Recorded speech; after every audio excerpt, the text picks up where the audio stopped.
우리 성도의 믿음 혹은 신앙은 세상을 살아가면서 종종 위기를 만나게 됩니다.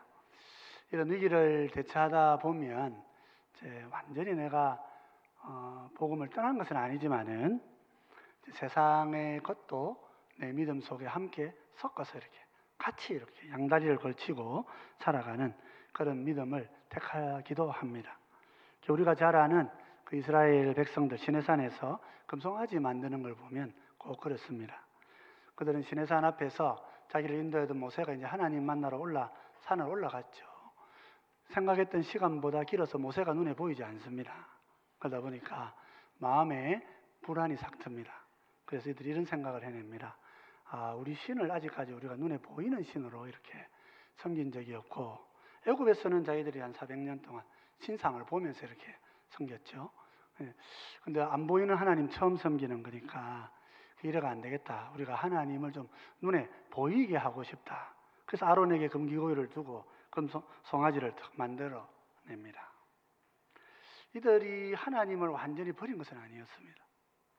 도리어 하나님이 인도하시고 붙들어 오셨는데 우리 옆에 항상 계시다는 그런 느낌들, 그런 감정들. 그래서 우리 생각에는 형상이 있으면 좋겠다는 거예요. 그래서 우리 생각을 따라서 생각대로 형상을 만드는 거죠. 그런데 하나님 뜻이 아니었다는 것입니다. 하나님께서는 모세를 통해서 분명히 이미 앞에서 이런 아무 형상이든지 만들지 마라. 하늘 위에 있는 것도 그렇고 땅 아래에 있는 것, 땅 아래 물속에 있는 것에 어떤 형상도 만들지 말고 그것들에게 경배하지 마라. 아주 길게 설명을 하셨어요. 그런데도 사람들은 내 신앙에 도움이 될 것 같다 생각하면서 내 마음대로 내 생각대로 형상을 만들어 가는 것이지요. 내 마음에 평강을 얻고 싶고 내 불안을 없애고 싶어서 그런 조치로 하나님을 안 믿지는 않지만 하나님이 명하시지 않은 것을 하거나 명하신 것을 어기는 경우가 우리 삶 속에 존재합니다. 이런 것들 우리가 혼합주의라 이렇게 말할 수 있습니다. 오늘 우리가 읽은 버가모 교회 역시도 혼합적인 신앙을 갖고 있습니다. 박해의 순간에도 믿음을 굳게 지킨 훌륭한 사람들입니다. 우리가 함부로 버가모 교회를 막 비난할 수는 없죠. 주님 우리 칭찬하십니다. 그런데 동시에 니골라당 혹은 이단 발람의 교훈을 지키는 사람들도 있다 그랬습니다. 니골라당이 사실 어딘지 잘 모릅니다만은 그래도 우상숭배와 음란한 삶을 강조했던 우리나라 통일교 같은 이런 박태성 같은 이런 집단들이 아닐까 그런 이단들이 없을 것 같아요. 하나님을 잘 따르겠다 하면서 그런 것들도 함께 겸하여서 같이 섬기는 혼합주의. 여러분 오늘 우리의 신앙생활은 어떤 것 같습니까?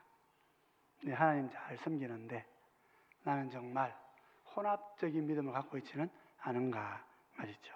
그래서 오늘 이 시간에 우리가 한번 이 버가모 교회의 모습을 묵상하면서 우리 종말을 사는 우리 시대에 하나님께서 우리에게 원하시는 순결한 신앙 어떤 것인가, 또 어떻게 이루어갈 수 있는가 함께 묵상하면서 은혜를 나누고자 합니다. 먼저 보면 버가모 교회는 고난과 박해의 위험을 믿음으로 철저히 인내한 삶을 살았습니다. 지난 시간에 스모나 교회를 향하여서 하나님께서 뭐라 그러셨습니까? 너희 중에 사탄이 몇 사람을 옥에 던져서 며칠 동안 이렇게 고난을 받게 할 것이다. 10일간 몇 사람을 환난 중에 있게 할 것이다. 그때에 죽도록 충성하라. 그래야 내가 생명의 관을 줄 것이다. 그랬어요. 이 종말 시대에 있는 환난은 열흘 정도의 짧은 환난이라 할 수 있지만 결과는 죽음도 가져올 수 있는 그런 환난이라는 거예요. 그래서 우리가 끝날 날이 분명히 있는 환난이지만 과정에서는 큰 어려움을 겪을 수 있는 그런 환난. 그래서 스모나 교회는 나중에 보면 폴리갑이라고 하는 훌륭한 이런 순교자가 나타나는 그런 교회가 되기도 합니다. 오늘 버가모 교회는 어떻습니까? 이 버가모 교회. 이 버가모 지역은 역사에서 이제 페르가몬이라고 이렇게 알려져 있습니다. 오늘날 이제 버가모는 한자어고요. 이제 오늘날 우리는 이제 발음대로 좀 기술하자. 그래서 이제 애굽도 이제 이집트로 이렇게 다 바꾸어서 기록을 하려고 애를 쓰고 있습니다. 이 버가몬 특별히 페르가몬 지역인데요. 이 페르가몬은 지금 튀르키예죠. 터키 튀르키예의 서북부 지역에 있습니다.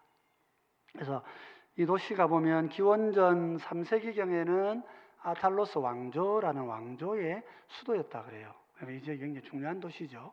수도였고 로마 시대에는 아시아주, 그러니까 지금 소아시아주를 말합니다. 우리가 소아시아, 마이너 아시아라고 부르는 아시아 이러면 아시아 대륙 크죠. 그러니까 너무 큰 것이고 소아시아, 튀르키 안에 있는 소아시아 지역에 있는 그 지역 주의 행정 중심 도시였다. 그렇게 알려져 있습니다. 굉장히 중요 도시라는 거죠. 종교적으로는 이 지역에 이제 제우스 신의 재단이 있었다고 알려져 있습니다. 근데 이 제우스 신의 재단이 원체 이제 그 산에 이렇게 쭉 지어놓은 그런 재단인데 우리가 버가모 교회에 이번에 작년에 가보신 분들은 버가모 교회당에서 그 산을 쭉 보시고 이렇게 오셨어요. 근데 이제 그 산 위에 그 불가사의하게 지어져 있는 거예요. 세계 7대 불가사의 중에 하나입니다. 그래서 독일이 이게 탐이 나가지고 정복했을 때 그 산에 있는 전부를 다 잘라서 가버렸어요. 지금 이제 버가모의 이 제우스 재단 유적지를 베를린 박물관에서 볼 수 있습니다. 독일에 가시면 튀르키예에 있는 이 박물관 제우스의 재단을 볼 수가 있게 되는 것이죠. 그러니까 정치적으로도 중요한 도시였고 행정적으로 중요한 도시였고 또 이런 종교적으로 중요한 도시였어요. 근데 특별히 이 도시는 의술의 신 아스클레피오스 신전으로도 유명합니다. 그래서 우리가 이제 의료기구 단체들이 보면 뱀을 이렇게 형상화해서 들고 다니거든요. 그렇지 않다면 이거를 아마 대부분 이제 모세의 노뱀이다 이렇게 생각하는데, 그거는 이제 우리 생각이고요. 기독교인들 생각이고, 아스클레피오스 신의 상징이 이 뱀입니다. 그래서 치료의 신이라는 거죠.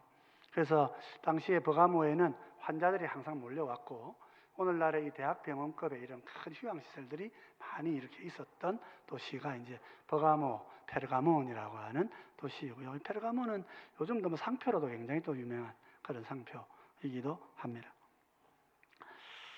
그러다 보니까 이 도시가 치료의 도시고 의술의 도시니까 황제도 자주 오게 됩니다. 자기 건강을 위해서. 그래서 황제가 이곳을 자기의 이제 휴양지로 두고 황제의 궁 같은 것도 좀 두고 이렇게 하면서 있다 보니까 도시 사람들이 이제 황제가 찾아오니까 얼마나 좋겠습니까? 그래가지고 황제를 이렇게 섬기게 되는데 거의 신으로 섬기게 됩니다.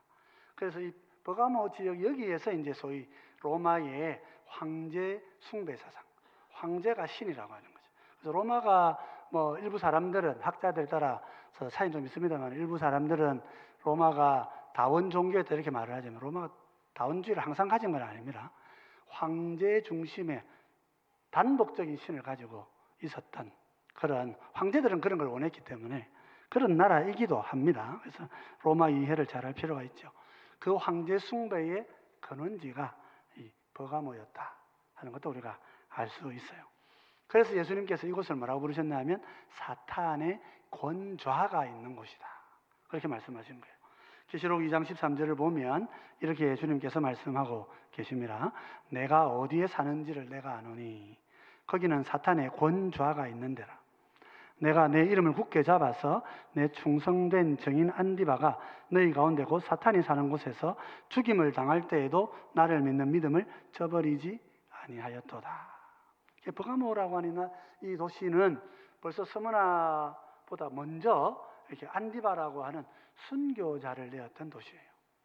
많은 종교와 이런 많은 또 로마 황제의 정치 권력들과 이런 우상 숭배가 많이 있었던 이 지역이었기 때문에 가장 먼저 이렇게 순교자가 났던 그런 도시이기도 합니다. 그럴 때에 그 시기에 버가모의 성도들이 어떻게 했습니까? 그 도시를 살던 사람들은 이 영적인 지도자가 죽임을 당할 때에도 흔들리지 않았다 그랬습니다. 주의 이름 너희가 나의 이름을 굳게 붙잡고 나를 믿는 믿음을 저버리지 않았다. 그렇죠. 여러분 오늘 우리 시대도 마찬가지입니다. 우리가 이 종말의 시대를 살아갈 때에 지금 우리가 대한민국이라는 나라를 이루고 그래도 평화롭게 자유민주주의 체제로 여기까지 와 있습니다만은 우리가 일본 밑에 35년밖에 안 있었습니다. 그 35년 동안에 한국교회는 37년 이후 또 42년 이후 엄청나게 많은 박해를 받고 순교자를 내는 교회가 됐습니다. 우리 한국교회는 순교자들이 있습니다. 또 45년 8월 15일에 해방됐는데 8월 17일에 감옥에 갇혀있던 옥중 성도들을 다 죽여서 순교자로 만들기로 했었는데 이틀 전에 해방이 된 거예요. 그런 기적의 역사 속에 우리 한국교회가 옥중 성도를 배출하고 고백자들을 배출하면서 그렇게 하나님 앞에 이런 교회로 서 있는 것입니다. 대한민국이 왜 이렇게 하나님의 복을 받고 알 수 없는 경제학자들이 뭐 이런저런 이유를 설명하지만 뭐 그런 방법이야 뭐 다른 나라 다 써봤죠. 근데 왜 이렇게 되느냐? 이런 순교의 피가 흐르고 하나님께서 또 마지막 때에 쓰실 계획이 있는 나라이고 그렇기 때문에 우리가 이런 순교자를 그 짧은 시간에 낸 그런 교회가 되었죠. 여러분 우리에게도 고난이 있을 것입니다. 여러분.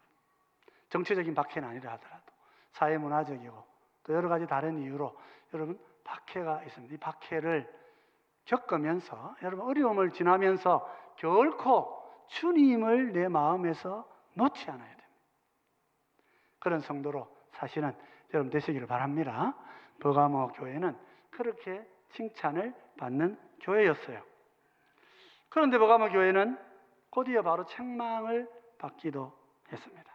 14, 15절은 예수님께서 이렇게 말씀하십니다. 그러나 내게 두어 가지 책망할 것이 있나니 거기 내게 발람의 교훈을 지키는 자들이 있도다.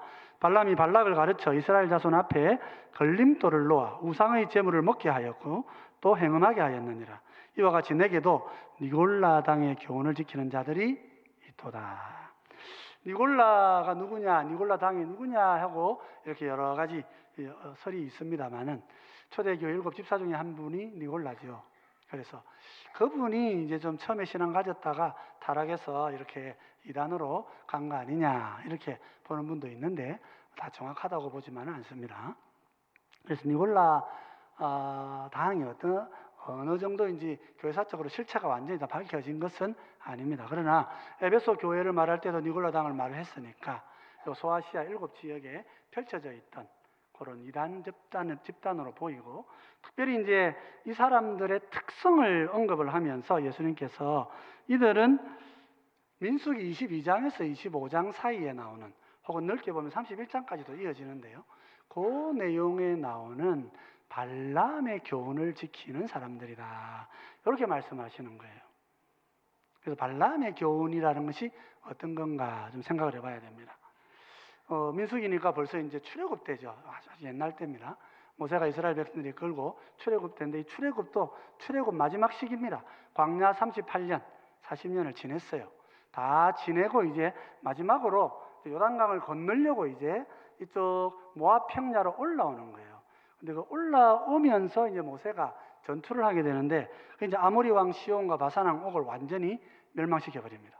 그래서 그 땅을 그래서 요단 동편 땅도 이제 확보를 하게 되죠.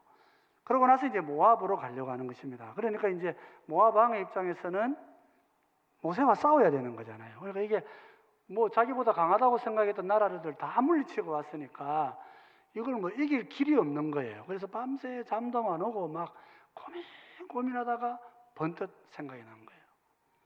이스라엘이 저렇게 전쟁에 이기는 것은 여호와 신이 저들에게 축복을 했기 때문 아니겠는가. 그러니까 이번 전쟁은 물리적인 군사적 전쟁을 할 것이 아니고 영적인 전쟁을 해야 된다 이렇게 생각한 거예요. 자기 딴에는 그 영적인 전쟁이죠. 그래서 그 당시에 잘 알려져 있던 점수가했던 발람을 찾아내 가지고 그 사람에게 이스라엘을 저주하자. 그러면 하나님의 축복이 없어지지 않나. 그러면 우리가 나가서 전쟁하면 이기지 않겠나. 그런 계획을 세우게 됩니다. 근데 문제는 이제 발람이 와서 저주를 하려고 보니까 하나님께서 가는 길부터 막으신 거예요.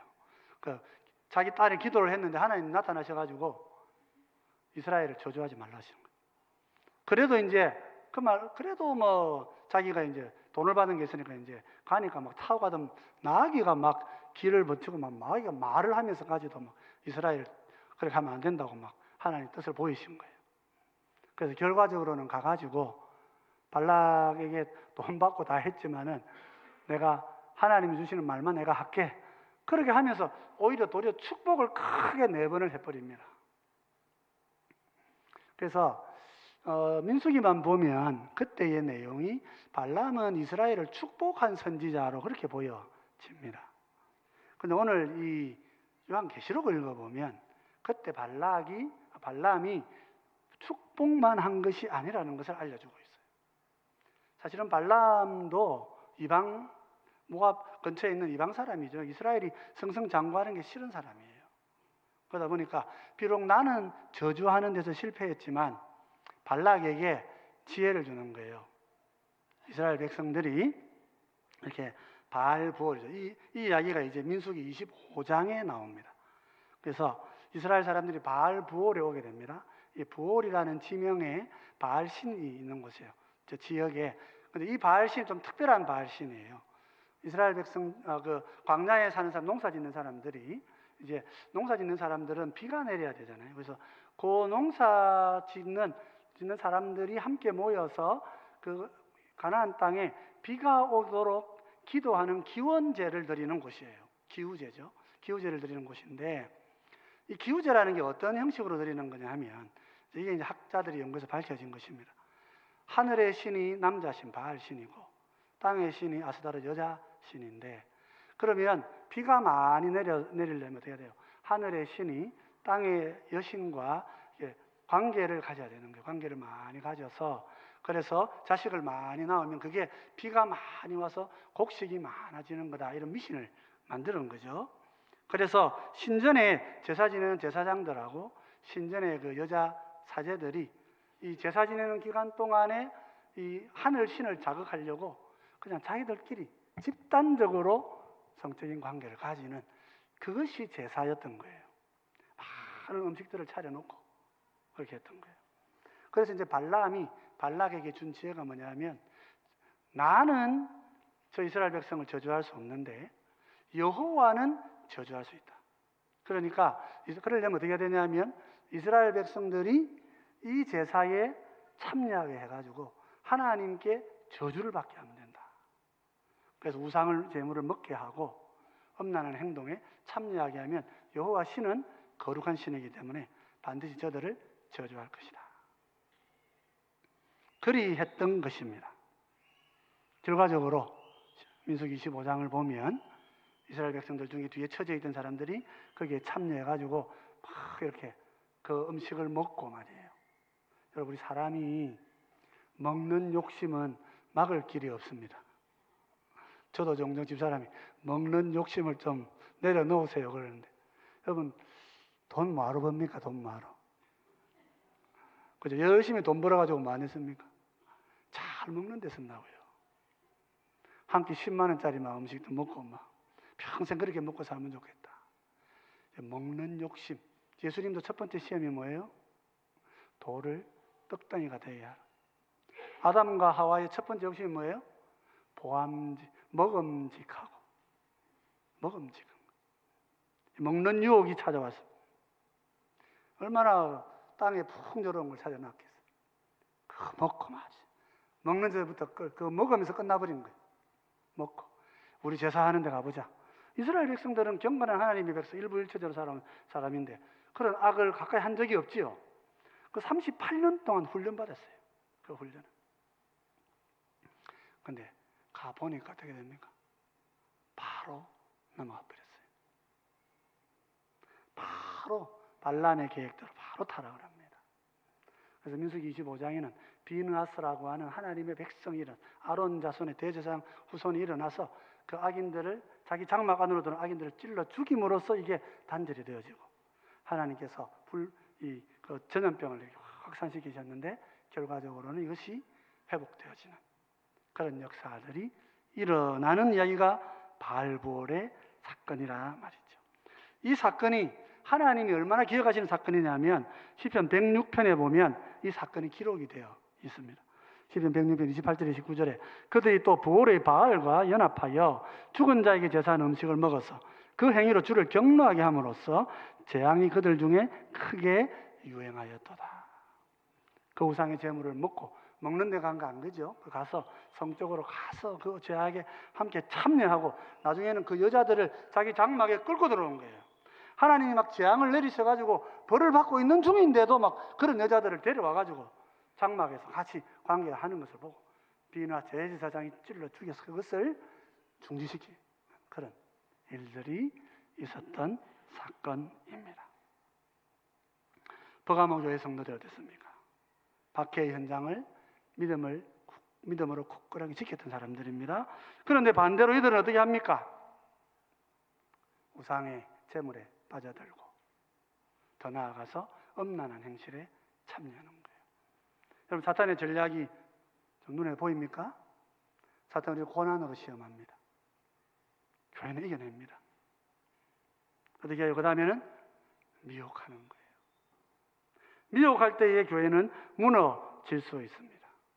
돈이든 먹는 것이든 성적인 쾌락이든 우리는 큰 유혹에 빠져 넘어질 수 있단 말이에요. 그래서 예수님께서 마태복음 6장 24절에 이렇게 경고를 하셨어요. 우리 같이 한번 읽어보십시다. 마태복음 6장 24절입니다. 한 사람이 두 주인을 섬기지 못할 것이니 혹 이를 미워하고 저를 사랑하거나 혹 이를 중히 여기고 저를 경히 여김이라. 너희가 하나님과 재물을 겸하여 섬기지 못하느니라. 여러분, 요즘 시간이 많아가지고 유튜브나 다른 영상들 많이 보신다고 제가 듣고 있는데, 여러분 혹시 그러시면서 음란한 것들도 가까이 하고 계시지는 않습니까? 열심히 추구하는 게 막 돈 투자 어떻게 하느냐 이런 것에만 열심히 관심을 갖고 계십니까? 유튜브에는 좋은 것도 있고 나쁜 것도 있습니다. 개인 경건을 위해 도움이 되는 많은 자료들이 있습니다. 그런데 우리를 믿음으로부터 떠나게 하는 것도 엄청나게 많아요. 광야에서 38년 동안 자기 부모들은 다 죽었습니다. 부모들이 어떻게 심판받는지를 다 보았어요. 하나님 말씀대로 살지 않아서 다 죽는 것을 자기 손으로 다 먹고 때로는 하나님이 묻어버리시고 하는 그 모든 걸 다 보고 자기들은 하나님 말씀대로 살겠다고 결단하고 모세를 따라서 여기까지 왔는데 한순간에 다 넘어져요. 여러분, 한 번 유튜브 잘못 보시면 다 넘어지는 거예요. 우리는 얼마든지 그렇게 될 수 있는 거예요. 찬송을 듣다가 가요가 생각나고 한순간에 경건이 무너지는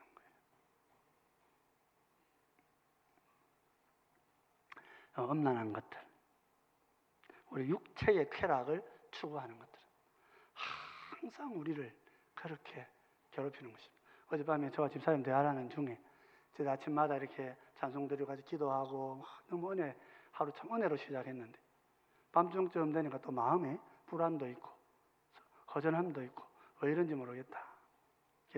육신 안에 있기 때문에 아마 그런 거 아니겠나. 육체 안에 있으니까 밤에는 또 아침에 낮에 그렇게 예배드리고 기도했던 건 낮에 것이고 아침에 것이고 저녁에는 또 저녁에 말씀이 있어야 되는 거 아닌가. 또 같이 말씀 암송하고 찬양하고 그 마음을 회복하고 그래서 잠을 좀 청했어요. 하루도 우리가 아침에 은혜롭게 시작해도 밤이 되면 경건하게 끝나지가 않습니다. 우리는 지속적으로 힘을 써야 되는 거예요. 그래서 여러분, 발람의 교훈, 니골라당의 행실에서 우리는 어디에서 있습니까? 그래서 예수님께서는 이스라엘 백성들에게 또 교회들에게, 교회인 우리에게 회개를 촉구하시면서 감추인 만나와 새 이름을 새긴 돌을 주시겠다 약속을 하셔요. 16절을 보면 이렇게 얘기합니다. 그러므로 회개하라. 그리하지 아니하면 내가 내게 속히 가서 내 입에 검으로 그들과 싸우리라. 주님의 입에는 날카로운 자의 날선 검이 계속해서 나오고 있다고 그랬습니다. 요한이 예수님 보았을 때 예수님의 모습이 1장에 그랬어요. 그 입에서 좌우의 날선 검이 나오시는 분이시라고 그렇게 만났어요. 그래서 소개하고 있어요. 우리가 이 행실에서 돌이키지 아니할 때에 주님은 칼로서 우리와 싸우신다고 그랬어요. 무슨 말이에요? 칼에 지는다는 건 말이에요. 죽는단 말이에요. 아무리 고난을 이긴 믿음을 갖고 있다 할지라도 미혹에 무너지고 세상의 돈에, 세상의 이 성적인 쾌락에 이런 명예를 따라가는 끊임없이 경쟁하고 살아가면서 그 경쟁에 이기려고 하는 자본주의의 가르침 속에 푹 젖어가 버리게 되면 하나님께 감사함이 없고 결과적으로 죽음의 길을 가게 되는 것이다 말이에요. 그죠? 여러분, 우리 삶을 경계해야 되는 것입니다. 주님께서 이기는 자에게 이렇게 선물 주시겠다 하셨어요. 17절을 같이 한번 읽어보십시다. 귀 있는 자는 성령이 교회들에게 하시는 말씀을 들을지어다. 이기는 그에게는 내가 감추었던 만나를 주고 또 흰 돌을 줄 터인데 그 돌 위에 새 이름을 기록한 것이 있나니 받는 자 밖에는 그 이름을 알 사람이 없느니라. 이것은 이긴 자에게 주시는 것도 하고 우리가 이기도록 하나님 주시는 격려기도예요. 두 가지 선물을 주신다고 그랬어요. 첫째는 만나를 주시겠다. 숨겨졌던 만나를 주신다고 그랬어요. 만나가 뭡니까? 이스라엘 38년 광야 지날 때에 하나님께서 만나를 먹고 살라고 매일 공급하신 양식이에요. 38년 동안 만나를 먹었던 이스라엘 백성들은 뭐라 그랬냐면 이 하찮은 거다 이랬어요. 고난이 오니까 말이죠. 힘들었으니까 우리는 이 하찮은 것만 먹고 왜 하나님 우리를 괴롭히시나? 그러니까 말이야, 하나님 불뱀 보내셔버리죠. 하나님이 하신 기적을 하찮은 거라고 하니까 불뱀 보내시고 이제 모세가 놋뱀을 들어서 그들을 구원하는 이야기가 민수기에 계속해서 기록이 되어져 있죠. 하나님 만나는 어떤 만납니까? 매일 먹는 양식이란 말이에요. 여러분, 하나님께서 우리에게 매일 먹고 힘차려서 그런 악한 것들을 이길 수 있는 양식을 공급하시겠다. 그렇게 말씀하십니다. 여러분, 오늘 우리가 어떻습니까? 매일 내가 생명의 양식을 먹고 배부릅니까? 한 끼 안 먹어도 막 비실비실하는 우리들인데 육체는 그렇게 관리를 하는데 우리의 영은 어떠냐 말이에요. 나의 영은 정말 매일매일 하나님의 말씀을 먹고 건강하게 모든 유혹과 미혹을 다 이기고 매일 거룩한 삶을 살아내고 있습니까? 부지런하신 분들은 그래도 새벽 기도에 참여하셔가지고 매일 말씀을 듣지요. 그래서 제가 볼 때 여러분들 매일 말씀 먹는 제일 좋은 길은 성경을 암송하는 거예요. 암송하셔서 아침에 그 말씀 한번 먹고 점심 때에도 한번 드시고 저녁 때에도 드시고 자기 전에도 그 말씀 드시고 제가 이 말씀을 쭉 보내드리면 구역자님들 여러분들의 말씀 보내드리면 그 말씀 하루의 말씀으로 붙잡고 암송하세요. 암송하시고 그러면서 그 말씀으로 하루하루를 살아가십시오. 주님이 약속하신 것은 매일의 양식을 주시겠다. 숨겨져 있는 이 양식을 매일 주시겠다 그러셨어요. 두 번째는 뭡니까? 돌을 하나 주시겠다. 흰 돌. 무슨 말이냐면 하나님이 이 흰 돌 코인을 하나 주시겠다. 돌로 된 코인을 하나. 이 돌에는 주님의 이름과 우리의 이름이 새겨져 있는 거예요. 주님께서 이 코인을 주셔가지고 이 코인을 붙잡고 너와 나만의 비밀을 내가 줄 것이다. 이 비밀의 힘을 가지고 너는 외세의 악을 다 물리치고 이겨야 된단 말이에요. 우리가 왜 부부입니까, 여러분? 부부로 사시는 분들 왜 부부입니까? 다른 사람이 안 훌륭해서, 다른 사람이 돈이 적어서, 다른 사람이 탁월하지 않아서 그렇습니까? 아니에요. 우리가 부부로 사는 것은 우리 부부 안에 비밀이기 때문에 그래요.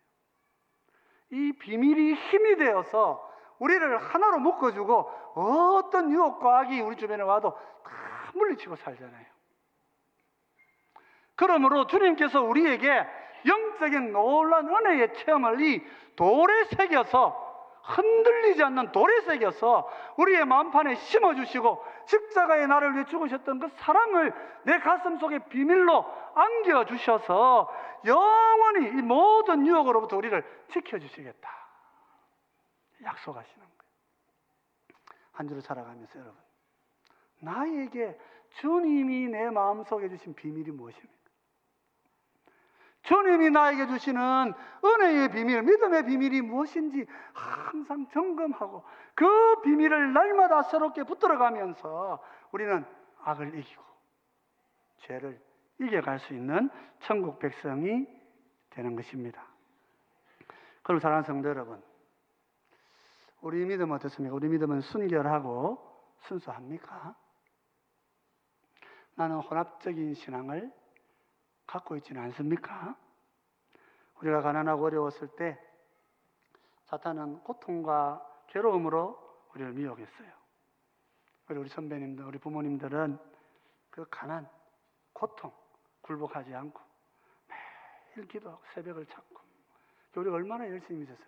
이분들 우리나라 사람들 그래서 옛날에는요, 하나님 없을 때는 하나님 아닌 다른 신에게도 매일 빌었어요.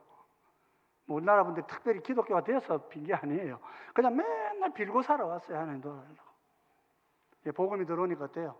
그게 바뀐 거예요. 빚는 대상이 바뀐 거예요. 그러니까 하나님께 계속 기도한 거예요. 이 나라 하나님 회복시켜 주시고 이 나라 잘 살게 해주시고 우리 자녀들 건강하게 살게 해주시고. 진짜 우리 그런 나라 살지 않습니까? 지금 세계가 부러워하는 나라에 삽니다. 그럼 우리의 시험도 계속 그런 시험이겠습니까? 우리의 시험은 어떤 시험이겠습니까? 우리의 시험은 돈을 더 갖고 싶다 하는 시험이에요. 우리의 시험은 더 쾌락에 빠지고 싶다 하는 그런 시험이에요. 우리의 시험은 내가 저 사람보다 더 잘 되겠다 하는 이런 시험이에요. 내 아이가 저 아이보다 더 잘나야지 그런 시험이에요. 그런 시험이 찾아와 있을 때 오늘 우리 교회는 어떻습니까?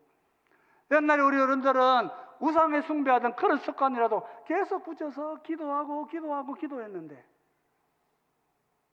우리 교회는 어떻습니까? 기도하는 사람이 없어요. 기도하는 사람이 없어서 기도회를 없애야 될 판이에요. 우리는 이미 더 큰 시험에 처해서 이미 마귀한테 굴복해버린 교회가 되어 있는 거예요. 우리 선배들은 고난을 버리고 고난을 이기고 고난을 돌파하고 하나님의 복을 얻어냈는데 오늘 우리는 이 잘 사는 시대에서 마귀에게 정복하고 마귀에게 절하고 세상에 굴복하고 돈에 굴복하고 거기에 살아가면서 기도 생활 없고 말씀 생활 없고 교회는 갈수록 무기력해지고 내 삶도 그렇고 건강을 위해서 뭘 한다 그러면은 막 와락 일어나가지고 막 온갖 돈 다 들고 가가지고 다 하신대요. 오늘 우리 성가대 찬양 뭐였습니까, 여러분? 선한 능력으로 우리가 살아간다 그랬어요. 보네퍼, 물론 우리가 이 신학을 다 따라가지는 않습니다만 보네퍼가 이 시를 썼습니다. 보네퍼는 나치에 대항해서 사온 대표적인 목사님 중에 한 분이죠. 그래서 그 시대를 보면서 나치의 능력이 아니고 선하신 주님의 능력으로 살아가는 우리가 됩시다 하는 취지로 만든 노래예요. 오늘 우리는 무엇을 붙잡고 살아가십니까? 여러분 혼합적이십니까? 여러분 속에 말씀이 있습니까? 기도가 있습니까? 밥 먹을 때 3번 기도하는 거 빼고 기도하는 게 있습니까? 밥 먹을 때 요즘 뭐 하루 2끼밖에 안 되시니까 2번밖에 기도 안 하는 거지요. 기도, 말씀 없는 생활, 혼합적인 삶을 이미 살고 있는 생활이란 말이에요. 여기서 이기시고 다시 주님과 함께 하시는 주의 백성들 되시기를 주의 이름으로 축원드립니다.